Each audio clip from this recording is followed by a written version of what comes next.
सुबह के 9 बज रहे हैं। 9:30 बजे अगली बस है और फिर 10 बजे है किलित बायर के लिए, और मुझे जाना है हैदराबाद। Thank you.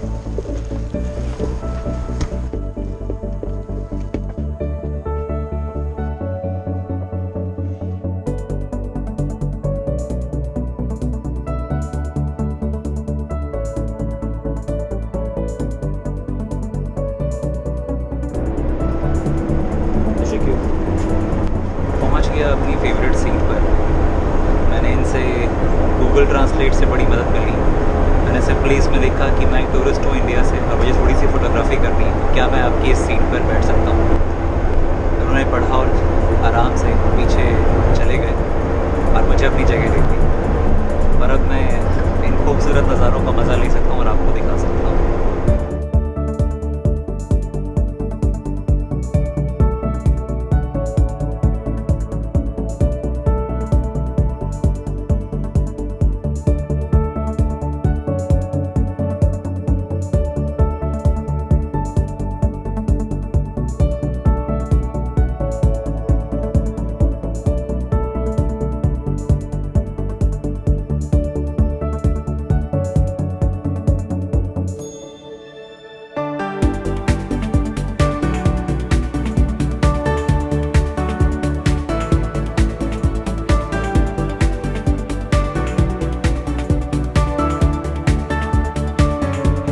बज चुके हैं और किलित बायर मैं पहुंच गया हूँ।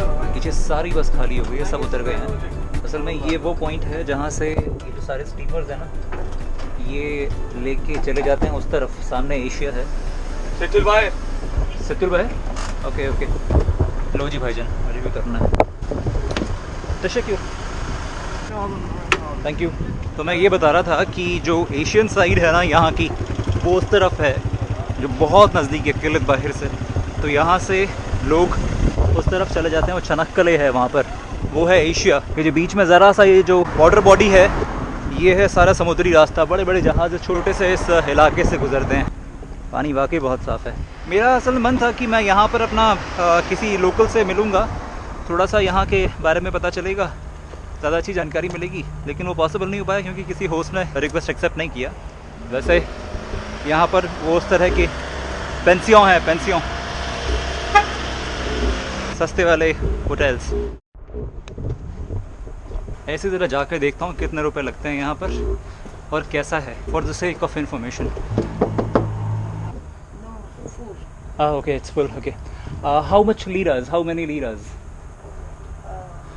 150. One day, 150. 150. Yeah. Okay. One day. And this includes food? No taxi. No food. Only. Just straight. Just. Okay. Thank you very much. या थैंक्स, थैंक यू। 150 लीरा लगते हैं, यानी 1,500 रुपये।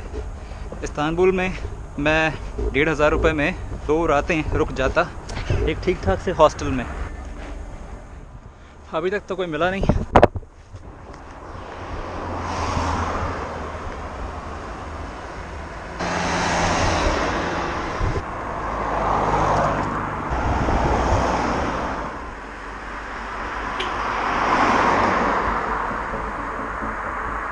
भाई तो एक इम्पॉर्टेंट बात आपको बतानी थी। अभी कुछ देर पहले एक फ़ोन आया मेरे पास और उन्होंने कहा कि मैं एम्बेसी से बात कर रहा हूँ, इंडियन एम्बेसी से।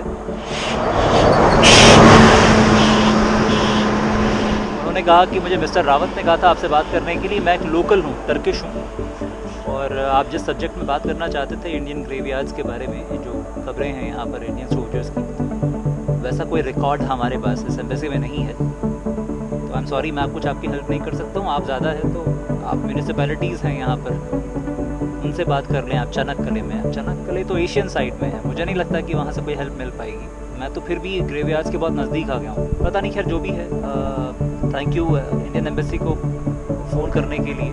लेकिन अगर आपके पास में रिकॉर्ड्स होते तो और भी अच्छी बात होती।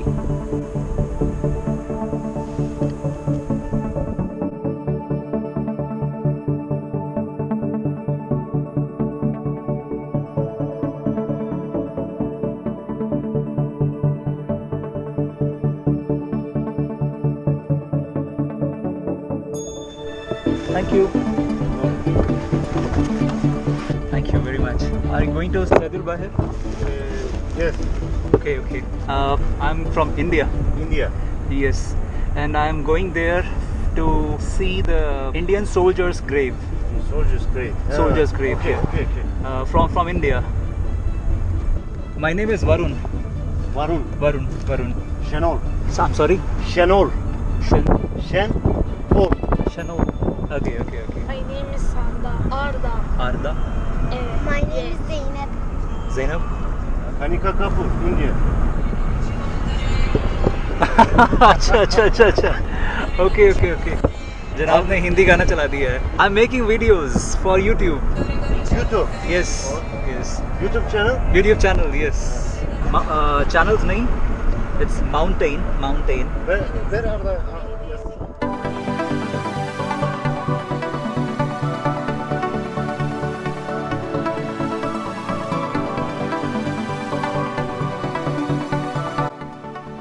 ग्यारह बज चुके हैं और मैं इस वक्त ये जो लोकेशन है इसका नाम है शाहीन दर्रा. कब्रें हैं टर्किश सोल्जर्स की, लाल रंग में इनके निशान हैं. और यहाँ से और आगे जाएंगे तो वहाँ पर हमको ब्रिटिश और बाकी जो दुश्मन सैनिक थे, यानी इसमें ब्रिटेन, फ्रांस, और जब ब्रिटेन की बात होती है तो हिंदुस्तानी, पाकिस्तानी, बांग्लादेशी सब आ जाते हैं उसके अंदर. तो वो कब्रगाहें कहीं आगे हैं.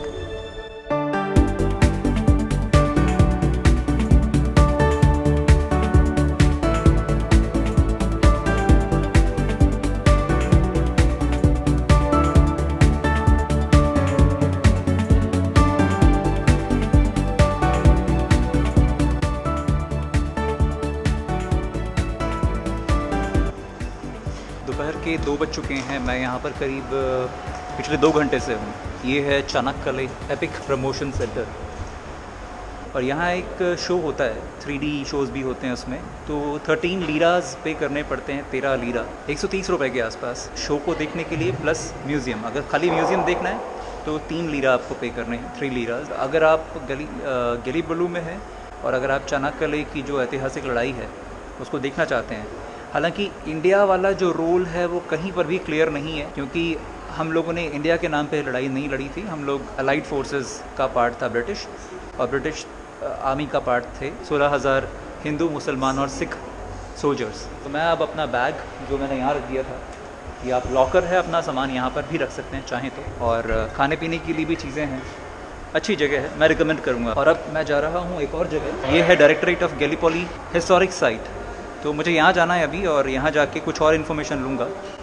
वैसे एक चीज़ आपको मैं बताता हूँ, मुझे यहाँ पर इस लिटरेचर में एक बहुत ही बेहतरीन लिस्ट मिली है, map of visit for the historic site of Gallipoli. ये जो मैप है और ये जो लिस्ट ऑफ प्लेसेस है, इनको देखकर आप काफ़ी सारी जगहों पर विज़िट कर सकते हैं. करीब 108 जगह लिखी हुई हैं. देखता हूँ आज के दिन मैं किसी इंडियन सोल्जर की कब्र को देख पाता हूँ या नहीं.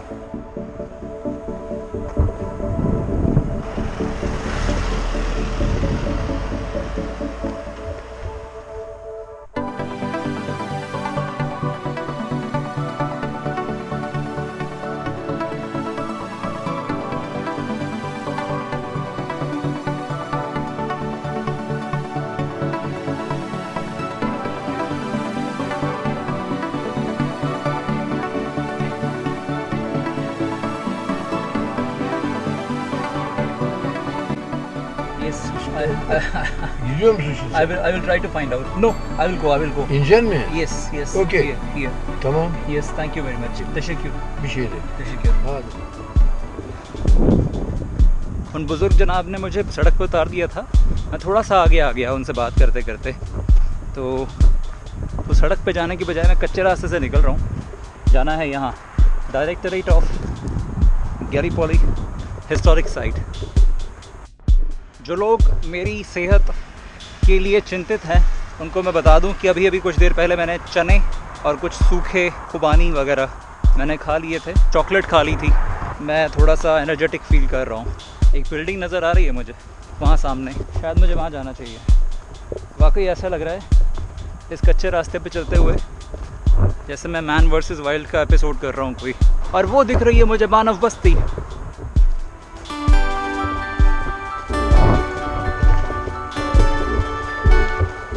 बन गया माउंटेन ट्रैकर में। जिन लोगों को शिकायत थी कि ज़्यादा ट्रैकिंग तो करता नहीं हूँ, चैनल का नाम रख रखा है माउंटेन ट्रैकर। खुश हो जाओ। या पहुँच गया मानव बस्ती में।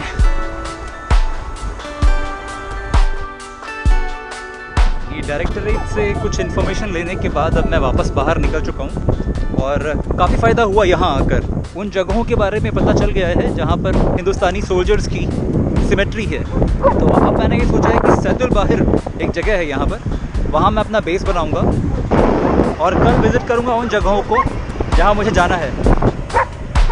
यहाँ पर आने जाने के लिए थोड़ी सी प्रॉब्लम है, या तो लिफ्ट लो या फिर अपनी कार हायर करो।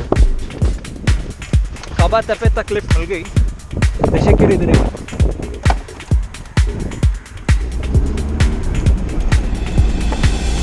इसमें तो धूल ही धूल हो रही है।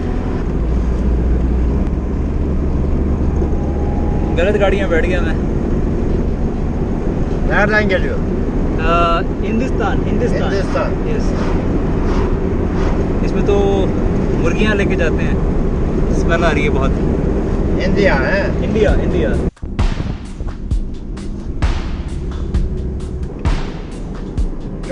मुझे ऐसा लगता है जनाब Burası koca Kabatepe. काबाचा Kabatepe हाँ। burası. अंजाक कोयू Anzakko ileride. ये जनाब एक्चुअली मेरे को यहीं तक छोड़ने वाले थे, फिर मैंने इनसे पूछा गूगल ट्रांसलेट की मदद से कि ये जा कहाँ रहे हैं, तो उन्होंने कहा अंजाक कोयू। जब मैंने ढूंढा गूगल मैप्स पे तो पता चला कि ये जो जिस लोकेशन पे जा रहे हैं वहाँ से बहुत ही नज़दीक बीच सिमेट्री है जहाँ पर हिंदुस्तानी सोल्जर्स की, इंडियन सोल्जर्स की सिमेट्री है।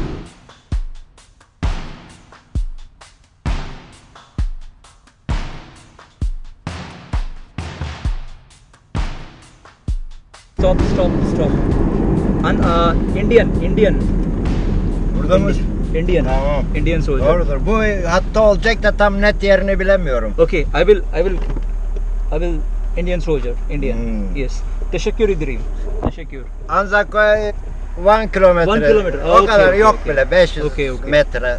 Thank you very much. teşekkür ederim. Oldu. teşekkür. Oldu. teşekkür। एक बात है कि जनाब सबसे ज़्यादा अच्छे जनाब निकले। बहुत बहुत शुक्रिया आपका जनाब। थैंक्स। Bye bye.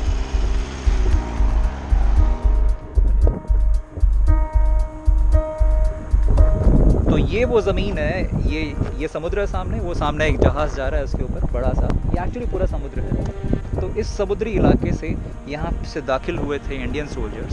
इधर से अटैक हुआ, आपस में लड़े, और यहाँ इसके पीछे बीच सिमेट्री जहाँ पर कुछ इंडियन सोल्जर्स की ग्रेव्स हैं, जिसको देखने के लिए मैं अब जा रहा हूँ। एक थी फिरोजपुर ब्रिगेड, एक थी गुरखा। तो इन पहाड़ियों पर, जैसे यहाँ जो एक गलीपोली की जो पहाड़ियाँ हैं, इन पर चढ़ने के लिए अंग्रेज़ों ने देखा कि जो गोरखा लोग हैं वो बड़े पहाड़ी पर चढ़ने में बड़े माहिर होते हैं, तो इसलिए उन लोगों को लेके जाना चाहिए अपने साथ इंडिया से।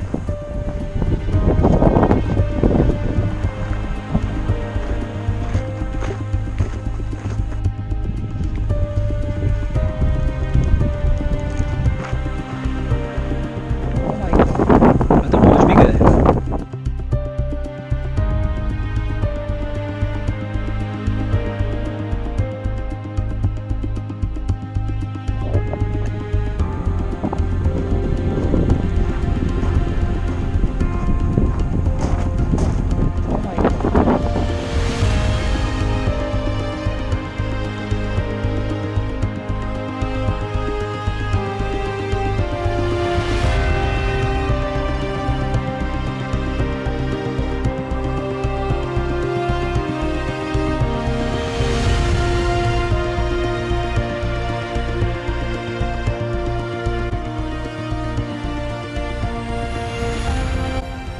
पर हैं कब्रें हमारे देश के सैनिकों की। बड़ा इमोशनल फील कर रहा हूँ यहाँ आने के बाद।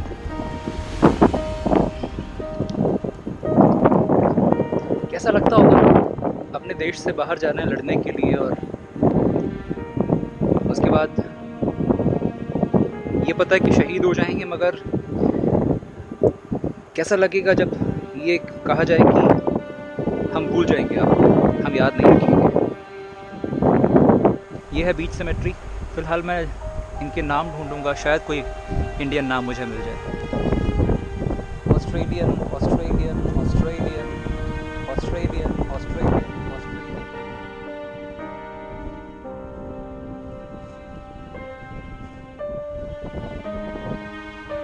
Australian infantry, royal naval division,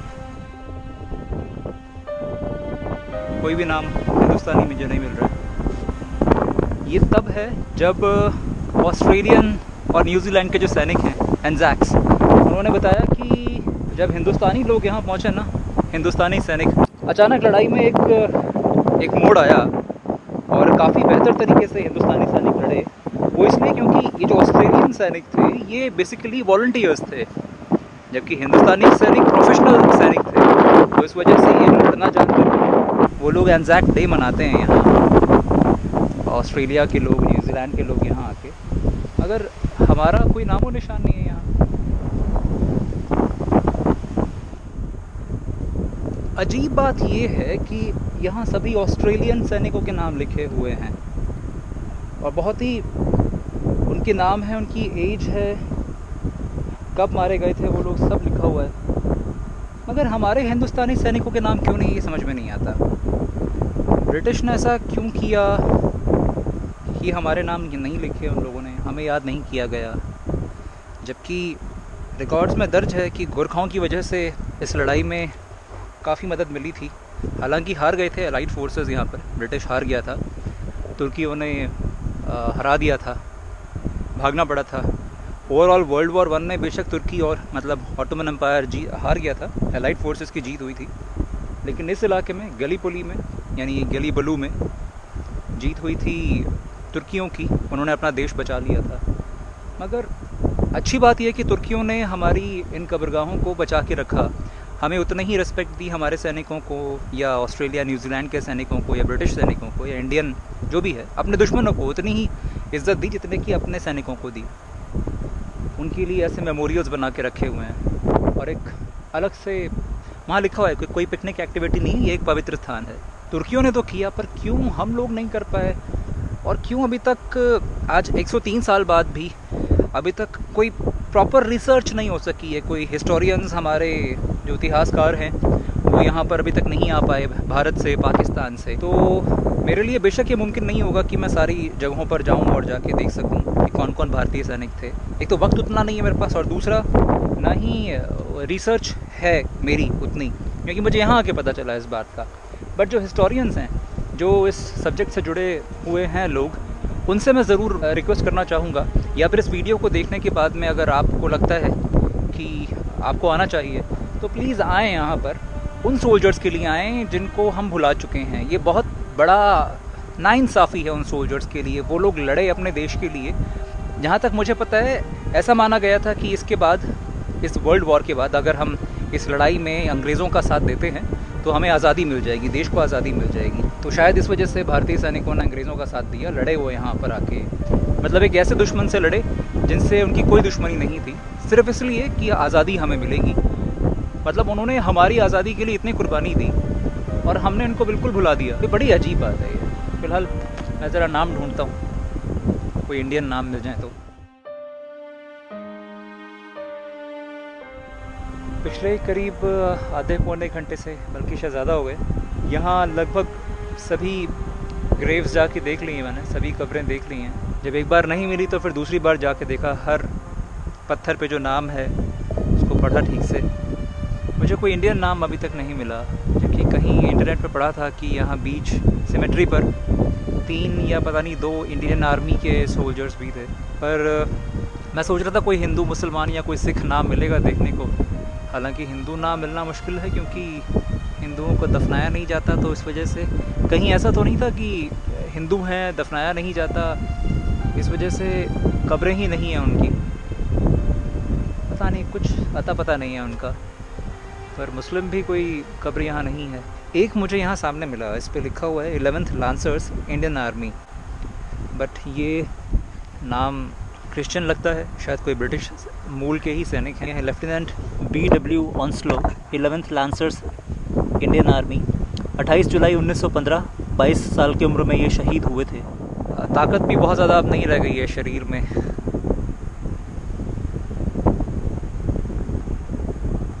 शाम के 5:30 बज रहे हैं। बहुत ज़्यादा दुख है किसी इंडियन नाम के नहीं मिल पाने का।